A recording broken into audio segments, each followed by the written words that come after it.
예, 모두 평안하셨나요? 예. 다음 주가 추석 이긴 주간이라서 이동들이 많이 있으실 것 같은데 한 가지 부탁드립니다. 어딜 가시든지 시간에 맞춰서 예배를 잘 드리시면 좋을 것 같아요. 혹시 고향 가시는 분들은 고향 교회 가셔서도 또 시골 교회들이 많이 어렵거든요. 여러분들이 평소보다 헌금을 좀 더 많이 잘 준비하셔서 그 교회에도 헌금하시고 그러면 좋을 것 같습니다. 예, 오래간만에 우리 이강로 그다음에 각주원 지사님 나오셨어요. 한번 이렇게 얼굴 보여주십시오. 우리 박수 한번 해주시기 바랍니다. 예, 여름에도 바쁘시고 그러셨습니다. 이렇게 해서 잘 신앙생활 할 수 있도록 도우시면 좋겠습니다. 우리 옆에 분하고 잠깐 인사를 나누실래요? 어떻게 지내셨어요? 잘 지내셨나요? 예, 부부끼리는 그거 하셨나요? I have you in my heart. 예, 그러시면 좋겠습니다. 우리 그 강대현 장로님 작은교회 사랑으로 하나 되는 작은교회죠. 예, 지난주에 파주 잘 다녀오셨고요.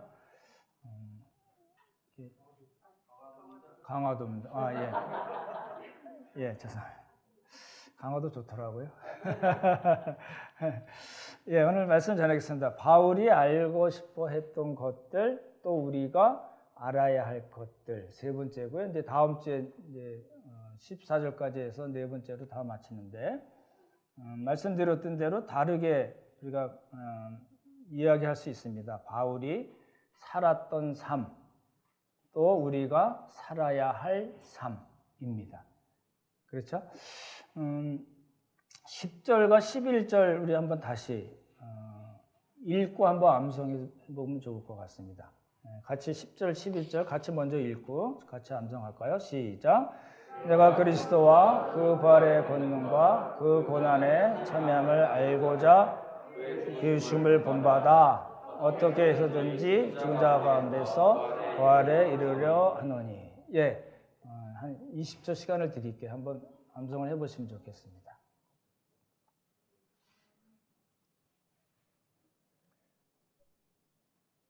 암포자라고 아시죠? 암송을 포기했다고 암포자 하지 마시고 계속 하시면 될 것 같습니다.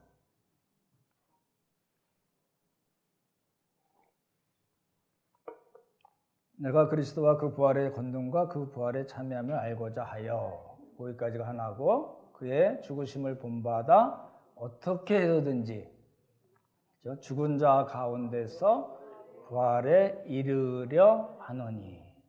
조금 어렵게 번역이 돼 있어서 그렇긴 한데, 예, 우리 같이 한번 암송해 보겠습니다. 제 눈을 보시면서 시작!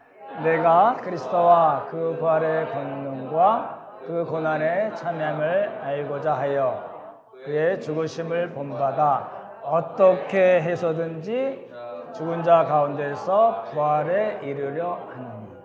예, 될 듯 말 듯하죠. 저도 잘 안 됩니다, 사실. 그래서 프린트를 해가지고 이제 차 앞에다가 두려고 하거든요. 그러다 또 사고 나면 안 되니까 집에서 잘 시간 되실 때마다 하시면 좋을 것 같습니다. 이제 저희가 이제 우리가 내가 그리스도와 그 부활의 권능과 뭐죠? 그 고난의 참여함을 알고자 하여. 그러니까 세 개를 본 겁니다. 그렇죠? 그게 이제 10절 상반절이고, 그리고 10절 하반절하고 11절이 하나입니다. 그러니까 10절 상반절이 한 내용이고, 그리고 10절 하반절하고 11절이 한 그룹입니다. 이걸 이제 병행 구절이라고 그럽니다. 바울이 잘 쓰는 방식인데요. 어떤 중요한 사실을 이야기할 때 이야기를 먼저 하고, 그리고 이것이 어떤 뜻인가를 보충해주는, 다시 반복해서 보충해서 설명하는 방식을 취하거든요. 그래서 A, B라고 얘기한다면은 A와 B는 병행 구절이라고 그럽니다. 그러니까 이제 내용이 다른 게 아니라는 겁니다. 같은 내용을 다르게 반복해서 이야기를 한다는 거죠. 그래서 이제 문법적으로도 그렇고 내용적으로도 10절 상반절하고 그다음에 10절 하반절 11절은 뭐라고요? 같은 걸로 봐서 이제 이야기를 해야 됩니다. 10절을 잘 보시면요. 이렇게 한번 보십시오. 성경을 보시면 내가 그리스도의 부활과 그 부활의 권능과 그 고난에 참여함을 알고자 하여. 그래서 뭐가 나오냐면 고난과 부활이라는 말이 나옵니다. 그렇죠? 고난과 부활의 말이 나오고 그 다음에 B 파트라고 얘기할 수 있는 그의 죽으심을 본받아 어떻게든지 죽은 자 가운데서 부활에 이르려 하노니. 여기 보면 뭐가 나와요? 죽으심과 부활. 보십시오. 그러니까 고난과 부활을 이야기했고 기억을 해 두셔야 됩니다. 그 다음에 죽으심과 부활을 이야기했습니다. 그러니까 내용상으로도 연결이 되어 있는 겁니다. 그렇죠? A 파트, B 파트가. 이제 오늘 설교 듣기 좀 편하시게 10절부터 14절까지 내용을 이제 전체 그림을 먼저 그려드릴게요. 이것만 이해하시면 오늘 설교 어렵지 않으실 것 같은데, 지금 빌립보 교회의 상황이 있습니다. 항상 그걸 놓치면은 빌립보서를 한만 열심히 해석해도 영 다른 쪽으로 나가게 돼요. 뭐가 중요하다고요? 우리가 먼저 염두에 둬야 될 거는 빌립보 교회가 어떤 상황에 있었는가. 빌립보를 쓴 이유가 있으니까 처음에 뭘 생각해야 돼요? 빌립보 교회의 상황을 생각해야 되는데 어떻게 해서든지 바울이 그렇게 얘기했잖아요. 어떻게 해서든지 내가 부활에 이르려고 합니다. 그랬으니까 거꾸로 이야기하면 지금 빌립보 교회의 상황을 바울은 뭐로 비유한 거예요? 죽음으로 비유한 겁니다. 이걸 좀 이해를 잘 하시면 좋을 것 같아요. 그러니까 죽음으로 비유한 교회의 상황입니다. 그러니까 이제 제가 여러 개 이렇게 좀 강하게 표현되어 있는데 저 밑바닥에 처박힌 교회. 그렇죠? 좀 듣기 굉장히 거북한 표현이잖아요. 근데 바울은 그 교회 상황이 너무너무 안타까웠던 거거든요. 그러니까 죽음으로 비유한 교회 상황이 있고, 이거를 어디로 끌고 가려고 그래요? 부활로 끌고 가려고 합니다. 이 부활은 뭘 의미할까요? 그러면 빌립보 교회의 상황이 너무너무 안 좋은 상황이에요. 그렇죠? 한마디로 얘기하면 다툼과 허용, 겸손하지 못해서 서로를 돌보지 않고, 그렇죠? 4장 5절에는 관용이라는 말이 나옵니다. 관용하지 못했다. 관용은 영어로 젠틀리스입니다. 젠틀하지 못했대요. 그걸 뭘로 비유했어요? 여기 보십시오. 여기가 뭐라고요? 그 빌립보 교회 상황이 죽음입니다. 지금 바울은 이 빌립보 교회를 어떻게 끌고 가고자 하는 거예요? 부활로 끌고 가. 그러니까 부활이 의미하는 바는 뭐예요? 정상적인 신자들의 믿음. 그렇죠? 그 다르게 여러 개 표현할 수 있어요. 착한 일을 시작하신 이가 그리스도 예수의 날까지 너희들을 인도하실 거다. 착한 일로 얘기할 수도 있고, 하나님을 기쁘시게 하는 삶, 복음에 합당한 삶, 여러 가지 표현할 수 있지만 어찌됐든 간에 그건 뭐예요? 부활로 비유한 겁니다. 되시죠? 그럼 중간에 뭐가 있냐면 바울이 그렇게 하려고 해도 바울의 능력으로 할 수 없다는 거예요. 그래서 뭘 이야기해요? 내가 그리스도와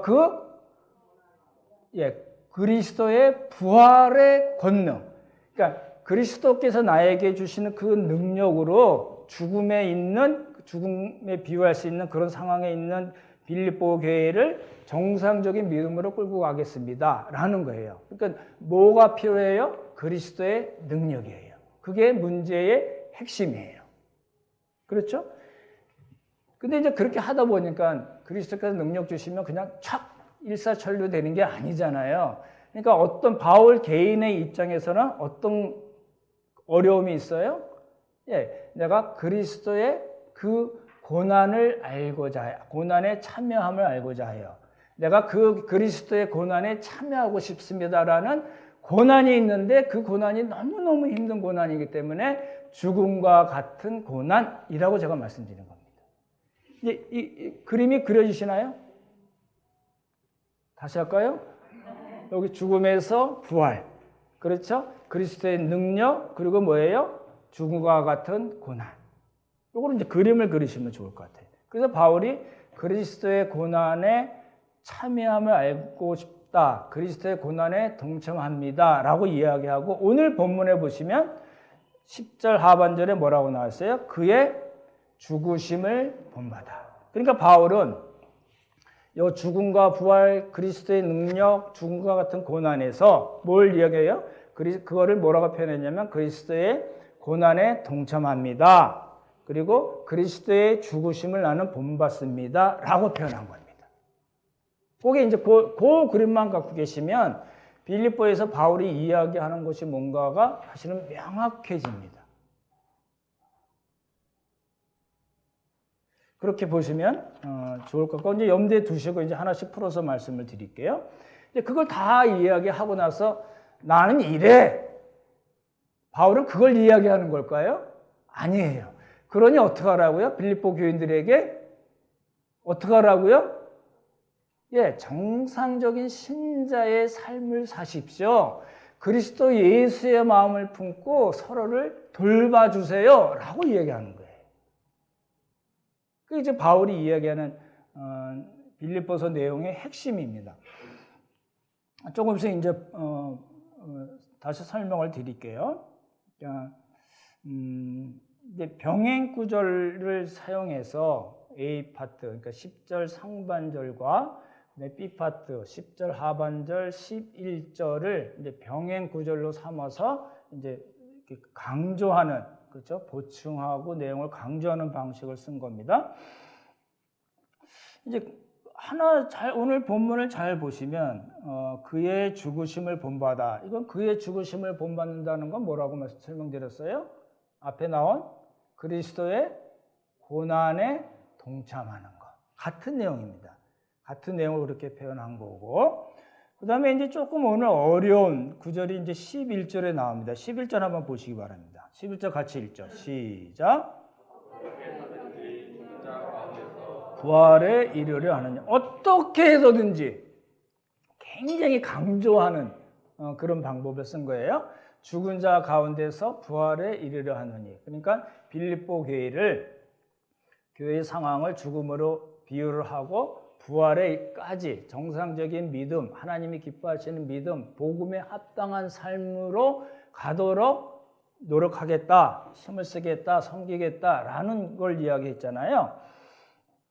근데 이제 죽은 자 가운데서 부활에 이르려 합니다라는 말이 뭔가를 우리가 이해를 해야 됩니다. PPT 한번 보시면 좋겠네요. 제가 이제 여러 번 말씀드렸잖아요. 어떤 성경 구절을 볼 때 어려우면 어떻게 하라고요? 네, 다른 번역본들을 참고하시라고 그러는데 요거는요, 다른 번역들을 참고하시면 더 오해를 삽니다. 더 오해를 할 수가 있게 돼 있어요. 이게 공동 번역 우리 밑에 것만 칼라 나온 것만 그리스도와 같이 읽죠. 시작. 그리스도와 같이 죽는 것입니다. 그러다가 마침내 죽은 자들 가운데서 다시 살아나기를 바랍니다. 누가 다시 살아난다는 이야기예요? 예? 성도들인가요? 바울인가요? 예, 바울 이야기를 하는 것 같은데 그게 아니고 빌립보 교회라는 겁니다. 그걸 놓치면 안 돼요. 그 다음 거 보십시오. 세 번역도 뭐래요? 그분의 같이 읽죠. 시작. 그분의 죽으심을 본받는 것입니다. 그리하여 나는 어떻게 해서든지 사람들 가운데서 살아나는 부활에 이르고 싶습니다. 나는 부활에 죽은 자들 가운데서 어떻게 하겠다고요? 부활에 이르고 싶습니다. 누가요? 바울이. 그래서 이제 오해를 하는 거예요. 그 다음 거 보십시오. 현대인 성경 그분의 같이 읽죠. 시작. 그분의 죽으심을 본받아 어떻게 해서든지 나도 부활하는 것입니다. 예, 됐습니다. 거기까지 보시면 한글 번역본뿐만 아니라 영어 번역본들도 뭐 킹제임스 버전이라든지 SB 이런 NIV 여러 가지 번역본들을 보면은 똑같이 우리 한글 번역본과 같이 똑같이 번역을 해놨습니다. 이제 바울이 잘 들으시면 좋겠네요. 바울이 바라고 원하는 거는 예수님께서 죽으시고 부활하신 것 같이 어떻게 해서든지 바울도 죽은 자 가운데서 나도 부활에 이르기를 원합니다 라고 생각하기 쉽게 번역을 해놨습니다. 그렇지 않다는 겁니다. 지금 바울의 관심은 바울 자신에게 있나요? 지금 죽음과 같은 상황에 빠진 빌립보 교회에 있나요? 네, 빌립보 교회에 있어요. 그걸 놓치면 다 잘못 해석이 됩니다. 제가 오늘 아침에 오다가 얼핏 어떤 분이 빌립보 설교를 하길래 한 10초 들었는데 고난의 우리 시대에 갇힌, 그래서 그 상황을 어떻게 설명하냐면 시대 보초병들이 하루에 4사람이 번갈아 가면서 2년 동안 바울을 보초수고 그러다가 바울로부터 복음을 받고 뭐 이런 얘기예요. 그래서 제가 얼른 꺼버렸어요. 왜 그럴까요? 사도행 지난주에 말씀드렸죠. 사도행전 28장에 보면 셋집에 렌트했다고 그랬잖아요. 그게 전셋집으로 표현했지만 전셋집인지 월세인지는 모르겠지만 어찌됐든 셋집입니다. 셋집에 있었는데 누가 지켰냐면 보초 한 사람이 지켰다고 표현이 되어 있어요. 그러니까 이렇게 이렇게 감옥이라는 그런 정말 우리가 생각만 해도 끔찍한 고난이라는 그런 상황을 설정해서 거기다 맞춰서 자꾸 이런저런 걸 끌어다 붙이니까 잘못된 해석이 나오는 겁니다. 그럼 혹시 빌립보서 어느 다른 분들 설교 듣다가 이상한 거 나오면 그냥 바로 끄시미는 게 대래 도움이 되더라고요. 정말입니다. 그냥 웃자고 하는 이야기가 아니고, 왜냐하면 지금도 똑같은 이야기예요. 바울이 나는 죽은 자 가운데서 부활에 이르려고 합니다 라고 이야기한 거를 바울 개인의 그 죽음과 성화, 부활로 설명을 한단 말입니다. 그렇게 해석하면 안 된다는 거예요. 왜 그럴까요? 바울의 관심은 지금 자기에게 있지 않습니다. 어디를 보더라도요, 1장에도 보더라도 자기 이야기가 많이 나오지만 그 이야기는 다 누구를 위한 거냐면 빌립보 교인들을 위한 겁니다. 3장에도 자기 간증이 많이 나오잖아요. 난 바리새인이었고 뭐 히브리인 중에 히브리인이고 뭐 할례 받고 이런 이야기를 잔뜩 자기 간증을 한 거는 자기 자신의 이야기를 하기 위한 것이 아니라 그걸 통해서 빌립보 교인들을, 죽음과 같은 그런 영적 상황에 있는 빌립보 교인들을 깨우고 일으켜서 어떻게 해서든지 정상적인 믿음으로 가겠다고 해서 그런 이야기를 한 거라는 겁니다. 그러니까 그게 이제 우리가 해석 번역본에만 의지해서 보는 거는 조금 위험한 경우도 사실은 있습니다. 그래서 이런 모든 번역들은 바울 자신에게 바울에게 포커스를 둬서 번역을 한 거고, 그렇죠? 뭘 염두에 안 뒀다고요? 빌립보 교회의 상황, 그리고 그 빌립보서를 쓴 바울의 의도를 놓쳤기 때문에 번역도 잘못되어 있고 해석도 잘못되어 있고 설교도 잘못될 수가 있다는 겁니다. 조금 더 설명을 드릴게요. 아까 말씀드린 대로 그리스도의 죽음을 본받는다는 것은 교회의 영적 회복을 위해서 바울이 나는 그 고난에 동참합니다. 그 고난이 어느 정도의 고난이냐면 그리스도께서 받으셨던 것 같은 그런 고난입니다. 그렇지만 나는 그런 고난에 기꺼이 동참합니다 라고 얘기한 겁니다. 그죠? 이제 잘 들으시면 좋겠네요. 헷갈릴 수 있어서. 실제로 그리스도께서 우리를 위해서 성육신, 고난, 죽음의 과정을 그 과정에서 우리를 품에 안으시고 역사적으로 부활하셨어요. 믿으시죠? 예. 근데 지금 바울이 이야기하는 그건 바는 뭐냐면 고난이라든지 죽음이라든지 부활이라고 이야기할 때에 바울의 의도는 뭐냐면 비유입니다. 비유적으로 바울도 교회를 위해서 죽음과 같은 그런 영적 상황에 빠진 그런 서로를 돌보지 않는 상태에 있는 빌립보 교회를 끌어안고 죽음과 같은 고난으로 그 사람들이 정상적인 믿음을 갖도록 정말 하나님께서 기뻐하신 믿음을 갖도록 예수 그리스도의 마음을 품고 서로를 돌보는 그런 교회로 만들기 위해서 나는 너무너무 힘들게 그 고난에 참여하고 있고 여러분들 위해서 기도합니다 라고 이야기한 겁니다. 그러니까 실제적으로 이야기한 것과 비유적으로 이야기한 것을 잘 구분을 해서 해석을 해야 된다는 겁니다. 부활에 이르려고 한다는 거 이제 잘 생각을 하시면 좋을 것 같아요. 바울이 그렇게 얘기했잖아요. 예수 그리스도를 믿는 순간에 우리는 영적으로 부활하는 겁니다. 그리고 언제 또 부활을 해요? 예수께서 오실 때, 우리가 찬양 불렀잖아요. 예수님께서 오실 때 우리의 육체도 부활해서 부활체를 갖고 되는 겁니다. 그래서 우리가 하나님 나라에서 그렇게 사는 거예요. 지금 여러분의 외모에 혹시 불만족하시는 분들 계시면 안심하십시오. 하나님 나라에서는 어떻게 변할지 모릅니다. 그대로 가면 조금 아쉬울 것 같긴 해요. 하지만 누구를 봐도 너무너무 아름답고 누구를 봐도 너무너무 이뻐 보일 것 같아요. 그럼 되지 않나요? 제가 요새 엘리베이터 타면 하는 거 하나 있습니다. 이렇게 봅니다. 이렇게 돼서 이렇게 해보고 이제 갈 때가 됐나 뭐 이런 생각도 하는데 그래도 그렇죠? 우리는 아름다운 모습으로 변해 있을 겁니다. 그걸 이야기하는 거예요. 그러니까 바울은 지금 교리적인 그렇죠? 예수 그리스도의 성육신, 고난, 십자가에서 죽음, 부활을 이야기하는 것이 아니라 그것을 근거로 우리 성도들이 특히 빌립보 교회 성도들이 어떻게 변화되어야 할 건가를 이야기하고 그것을 위해서 자신이 그만큼 헌신을 한다는 것을 이야기한 겁니다. 그렇죠?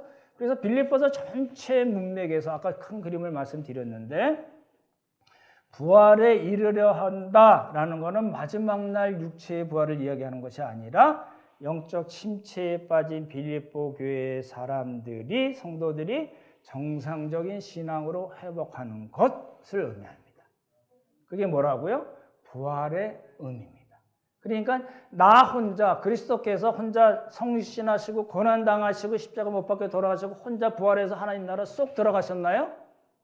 아니잖아요. 그렇죠? 예수 그리스도께서 우리를 죽음에 빠진 우리를 정말 영적 죽음에 빠진 하나님과 단절된 우리를 붙잡아 끌어안으시고 그 고난을 겪으시고 부활하시고 승천하심으로써 우리들에게 영적 생명을 주시고 우리의 영혼이 부활했고 또 마지막 날 우리를 육체적으로도 부활시키실 거라는 거잖아요. 지금 바울이 얘기한 바는 그거고 그것을 비유적으로 빌립보 교회 영적으로 정말 죽은 것 같이 보이는 그런 건 아니지만 비유적으로 그렇게 된 빌립보 교회를 어찌하든지 그리스도께서 주시는 능력으로 무슨 고난을 당하든지 그리스도의 죽으심을 본받아서 어떻게 하겠다고요? 정상적인 믿음으로 끌고 가고 싶다라는 겁니다. 그러니 바울의 이야기는 내가 이렇게 하는 것을 다 듣고 나와 같이 믿음이 성숙한 사람들이 있으니까 여러분들은 그분들을 잘 본받으셔서 그렇죠? 부활에 이르도록 노력하십시오. 라고 이야기하는 겁니다. 그렇죠? 그러니까 모든 것에 바울의 모든 지금 빌립보 교회를 향한 사역의 그 가장 핵심은 죽음으로부터 뭐예요? 부활입니다. 부활까지 끌고 가겠다는 건데 그게 교리적인 이야기가 아니라는 걸 우리가 염두에 둬야 됩니다. 이제 바울이 이제 기도를 우리가 보면은 이제 바울의 기도가 나오잖아요. 우리 한번 PPT 한번 보시면요. 1장 9절부터 11절인데 이제 부활의 의미가 뭔가를 바울의 기도, 빌립보서에 나오는 바울의 기도를 통해서도 우리가 알 수가 있어요. 우리 한번 같이 읽어볼까요? 시작. 내가 기도하노라 너희 사랑을 지식과 모든 총명으로 점점 더 풍성하게 하사 너희로 지극히 선한 것을 분별하며 또 진실하여 허물 없이 그리스도의 날까지 이르고 예수 그리스도로 말미암아 의의 열매가 가득하여 하나님의 영광과 찬송이 되기를 원하노라. 이게 조금 어렵게 이제 표현이 되어 있습니다. 그래서 조금 이제 사역이라고 그러죠. 개인 번역으로 제가 했는데 한번 보시기 바랍니다. 제가 듣다가 제가 목소리가 조금 딸리잖아요. 그래서 우리 목소리 좋으신 우리 이영우 집사님께서 한번 읽어주시도록 부탁드렸습니다. 예, 한번 읽어주시기 바랍니다. 잘 들으시면 좋을 것 같아요. 네. 나의 기도는 지체들을 돌보는 여러분의 사랑이 그리스도를 아는 지식과 총명으로 점점 더 풍성해지는 것입니다. 여러분이 그리스도의 사랑과 그를 아는 지식으로 사신다면 그것이야말로 가장 탁월한 삶을 사는 것입니다.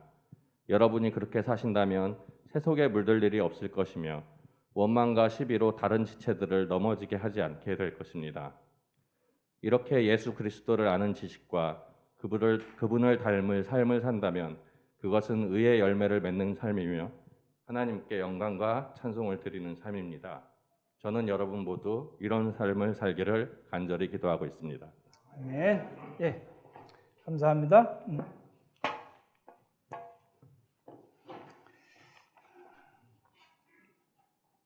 박수 한번 쳐주십시오.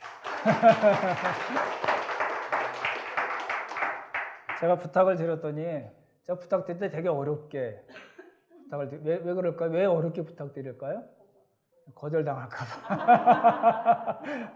근데 너무 이렇게 흔쾌히 또 말씀해 주셔서 감사를 드렸습니다. 이제 오늘 설교 다 설명을 드렸어요. 이제 지금 타임은 이제 암송 타임입니다. 10초 시간 드리고, 예, 제가 기회를 한번 드리겠습니다. 한번 10초 동안 한번 외우시기 바랍니다. 내가 그리스도와 그 부활의 권능과 그 고난에 참여함을 알고자 하여 그의 죽으심을 본받아 어떻게 해서든지 죽은 자 가운데서 부활에 이르려 하노니. 이렇게 되어 있습니다. 예. 보셨나요? A 마이크만 이렇게 기회를 드리겠습니다. 손을 들고 한번 외우실 분. 예, B 마이크. 커닝하셔도 됩니다. 옆에서 알려주셔도 돼요. 절 보세요. 없으세요? 상품도 있는데. 우리 C 마이크. 우리 한번 외우고 다시 기회를 드릴게요. 같이 외워보죠. 시작. 내가 그리스도와 그 부활의 권능과 그 고난에 참여하고자 하여 그의 죽으심을 본받아 어떻게 해서든지 죽은 자 가운데서 부활에 이르려 하노니. 네, 다시 한번 기회 드릴게요. 없으세요? 여기, 예, 진 지사님. 일어나서 크게. 아, 예, 그럼 앉아서. 예, 이영태 지사님 옆에서 살짝 알려주시고요.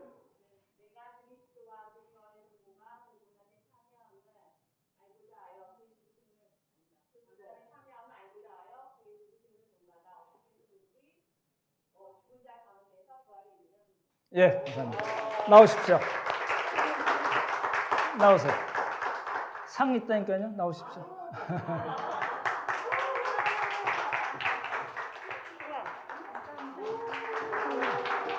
지난주 설교 때 말씀드린 조선회상입니다. 닥터홀의 조선회상이고요. 이렇게 선물을 이렇게 잘 받으셔야 됩니다. 그러다 그쪽으로 갈 수 있으니까.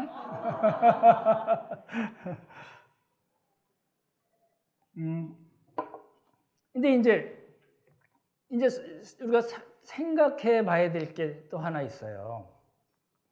왜냐하면요, 이제 조선에 왔던 선교사들이라든지 종교 개혁자들, 제가 말씀드렸던 그 부관 참신을 당했다든지 화형을 당했다든지 또 뭐 루터, 켈빈, 쯔붕글리 이런 그 교회사에 나온 사람들, 우리 한국에도 많잖아요.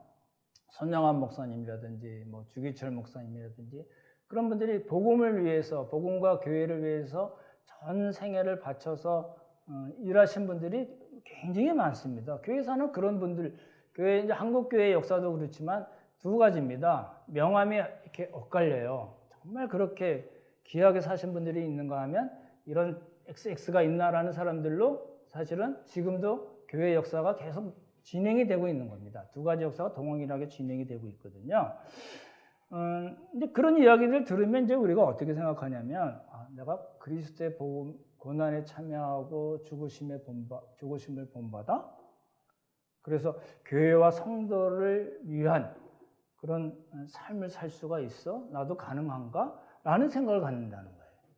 그러니까 많은 경우에 성경은 성경이고 설교는 설교지만 현실은 현실이다 라는 생각이 굉장히 강해요. 그렇지 않나요? 그럴 수가 있어요. 아무리 그렇다, 하나님의 말씀이 그렇다 하더라도 그건 나한테 해당이 안 되고 도움도 안 되고 전혀 소용이 없습니다 라는 생각을 갖는 경우가 있어요. 너무 거리가 멀다는 그런 생각을 갖는 거예요. 근데 이제 바울은 그렇게 이야기하고 있지 않아요. 우리 빌립보서 4장 9절에 보면 너희는 내게 배우고 받고 듣고 본 바를 행하라고 얘기했어요. 뭐라고요? 다시 한번 찾아보실래요? 그러면 4장 9절입니다. 상반절만 같이 읽어볼까요? 4장 9절 같이 읽어볼까요? 시작. 너희는 내게 배우고 받고 듣고 본 바를 행하라. 예, 배우고 받고 듣고 본 바를 행하라고 이야기한 거는 충분히 그렇게 할 수 있기 때문에 얘기한 거예요.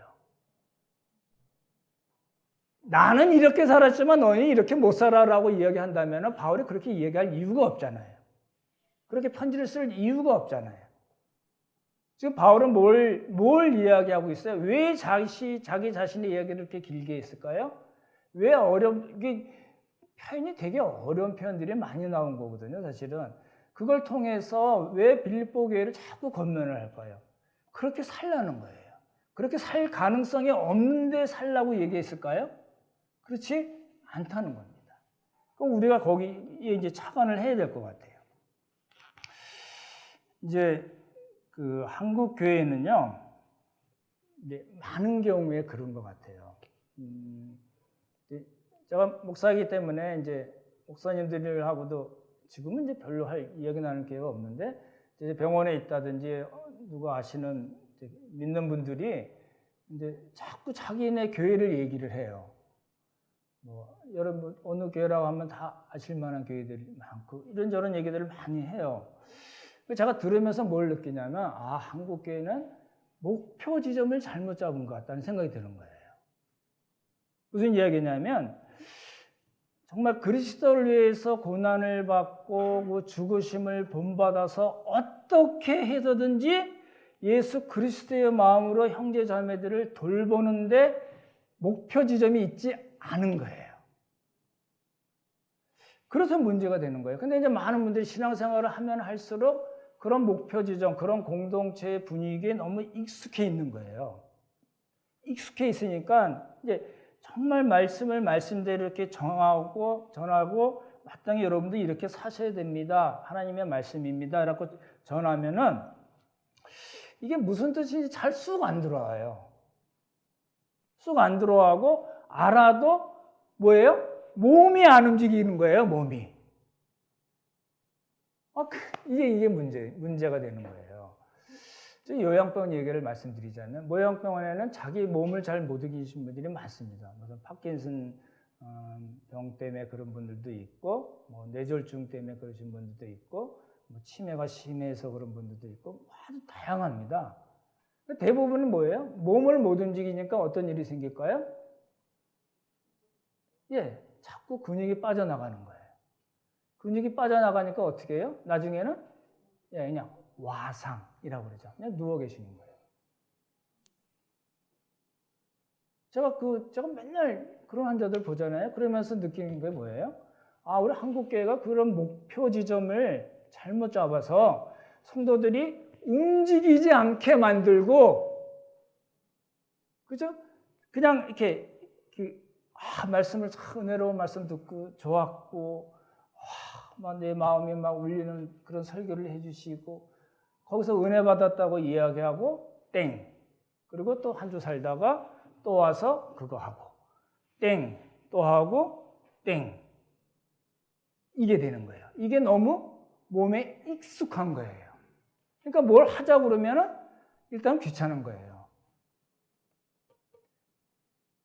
그게 이제 한국교회의 큰 문제입니다. 이게 어디서 온 거냐면요. 한국교회는 사실은 원래는 굉장히 복음적인 교회로부터 시작을 했습니다. 초대교회, 한국교회 초대교회는 굉장히 복음적으로 시작을 했거든요. 근데 그게 이제 쭉 지나오면서 경제가 부흥하고 그러면 신학적으로는 여러분 잘 아시는 이제 은사주의 운동이 들어온 거예요. 그 신사도 운동 이런 개념들이 많거든요. 그러니까 은사주의가 갖고 있는 믿음의 공식이 있어요. 뭐냐면은 첫 번째 문제가 있어요. 그러면은 뭐라고 얘기해요? 믿는 자에게는 능치 못함이 없다 그래서 믿고 기도하면 어떻게 해요? 하나님이 해결해 주세요. 그러면 할렐루야 하고 헌금하고 헌신해요. 요 공식을 갖고 있어요. 누가요? 은사주의 운동자들이. 딱 그거예요. 제가 신사도 운동에 대한 자료 정리한 거라든지 뭐 은사주의 운동 이게 되게 많은데 말씀자 신사도 운동 별로 이렇게 말씀 안 드리고 내용은 많이 말씀드리지 않는 이유가 그거 해봐야 딱 거기에 걸려요. 뭐에 걸려요? 문제가 있어요. 믿음으로 기도해요. 해결돼요. 그러면 아멘 할렐루야 하고 헌신한다고 그러고 헌금하고. 근데 그게 정말 하나님께서 원하시는 건가 빠진 게 있어요. 뭐가 빠졌을까요? 오늘 본문에 나오잖아요. 그리스도의 죽으심을 본바다가 없어요.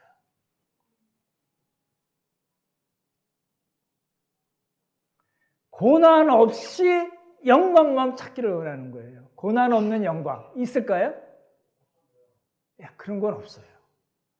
구원을 얘기하는 게 아니에요, 지금. 구원을 이미 받은 사람들이 정말 그 교회 공동체가 목표로 하는 바와 성경이 또 하나님께서 성령의 감동으로 주셔서 성경 기자들이 기록한 그 하나님의 말씀이 우리에게 주는 목표점이 있는데 우리들의 교회가 추구하는 목표점하고 성경에서 말씀하시는 목표점하고 너무 차이가 난다는 거예요. 그래서 이제 문제가 생기는 겁니다. 뭐가 빠졌다고요? 그리스도의 고난에 동참하고 그리스도의 죽으심을 본받는 것이 없는 거예요. 그래서 세속적인 성공이 오고 내가 원하는 바가 되면 이루어지면 할렐루야 감사합니다 하고 헌금하고 교회 봉사하려는지 모르지만 뭐가 빠졌어요? 고난이 없다니까요. 그게 한국교회의 실상입니다. 그런 것들을 이제 이렇게 이루어지면은 막 은혜 받았다고 좋아하고 그렇지 않으면은 막 실망에 빠지고 좌절하고 하나님 왜 날 미워하냐 그러고 나 교회 안 가 그러고 잠수 타고 이런 거예요. 그렇죠? 조금 이제 조심을 해야 되는 부분입니다. 오늘 말씀이 우리에게 주시는 메시지가 뭔가를 좀 봤으면 좋겠습니다. 오늘 본문에 보시면요.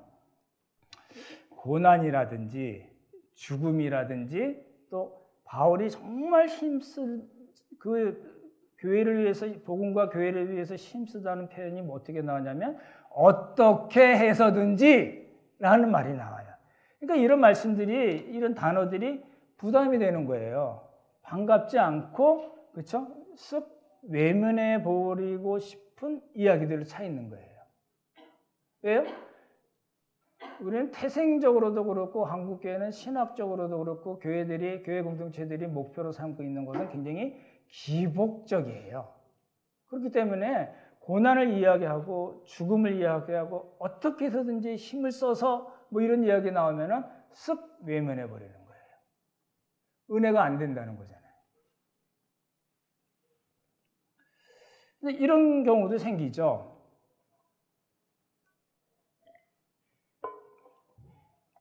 내 한 몸 챙기기도 힘들고 우리 가정에 이런저런 문제들도 있어서 부담이 되는데 그리스도의 고난에 참여하고 죽으심을 본받고 지체들을 돌보고 그런 것이 그리스도의 마음을 품는 거고 복음에 합당한 거고 하나님이 기뻐하시는 삶이라고 그러면은 이제 그런 설교를 많이 들으면 여러분 은혜가 되시나요? 아멘이 나오시나요? 우리 아멘 한번 할까요? 아멘? 예, 이게 그런 거예요. 이제 그렇게 생각하는 거예요. 그건 일부 몇 사람 열심히 있거나 경제적으로 부유하거나 시간이 남은 사람들, 목사나 장로들이 하고 나랑 관계없어. 라고 그렇게 생각해 버리는 거예요. 그렇지 않습니다. 여러분 교회 생활을 하시다 보면 또 작은 교회나 또 온 교회에서 이렇게 생활하시다 보면 그런 분들이 눈에 보이시잖아요.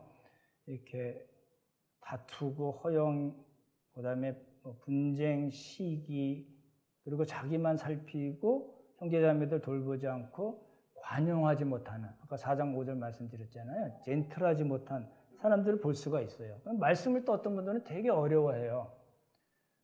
이번 또 오늘 또 무슨 설교를 저렇게 하나 이렇게 고민하신 분들 있을 것 같고, 퀴즈를 드려도 그냥 이렇게 카톡 받으시면 씩 하고 그냥 넘어가시나요?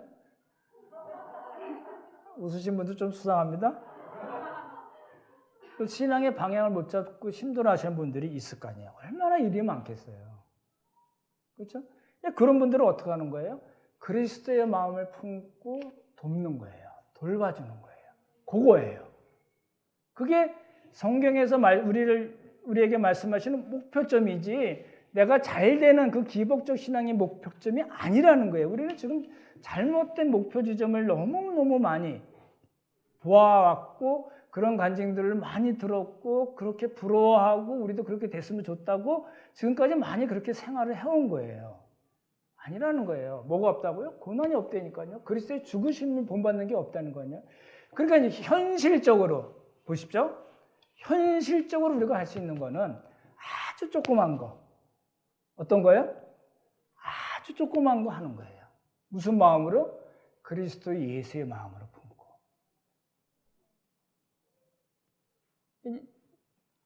PPT 한번 보여주실래요? 오늘 설교를 이걸로 정리하려고 그래요.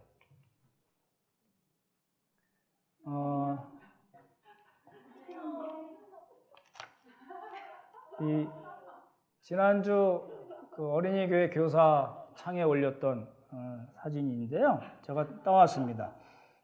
제가 책을 만약에 빌립보서를 쓴다고 그러면 요 사진을 표지로 삼고 싶은데, 빌립보서의 핵심 주제를 보여주는 사진이에요. 여기 나오시는 두 분은요, 우리 임성현 집사님의 그 둘째입니다. 태인이 5살입니다. 지금 5살 맞죠? 태인이가 동생도 본 거 아시죠? 태윤입니다. 요즘 송하나 집사님 잘 보고 계신데, 이 태인이가 그 태어난 지 이틀 되는 날 제가 은혜 산부인과에 가서 봤습니다. 그때는 이제 코로나 전이니까 할 수 있었는데, 그랬던 분이 지금 5살이 됐어요. 근데 지난주에 우리 고현진 자매 그 아들이죠. 하진이가 4살입니다. 이제 처음 왔잖아요. 처음 왔으니까 지금 어떻게 하고 있어요? 예. 사심이 있는지 손도 안고 갔는데, 요거예요. 요거 하자는 거예요. 그리스도의 마음으로 처음 오네, 나보다 1살 어린 동생을 색칠하는 거 가르쳐주고 손잡고 같이 가는 거, 요겁니다. 오늘 말씀을 마치겠습니다. 아무쪼록 우리도 그리스도의 죽으심을 본받아서 서로를 돌보고 부족함을 채우는 그런 삶을 살 수 있기를 주님의 이름으로 축원합니다. 참 좋으신 성부, 성자, 성령 하나님, 우리들도 그리스도의 마음을 품고 어찌하든지 우리의 돌봄이 필요한 형제 자매들을 돌아보게 하시고 잘 섬길 수 있는 그런 성숙한 믿음이 되도록 주님께서 도와주시옵소서. 어찌하든지 어떻게 해서든지 우리도 그리스도의 고난과 그리스도의 죽음을 본받아서 하나님께서 원하시는 귀한 믿음의 삶을 살 수 있도록 도우시고 능력을 허락하여 주시옵소서. 하나님 은혜 감사드리오며 귀하신 예수님 이름 받들어 기도드렸사옵나이다. 아멘.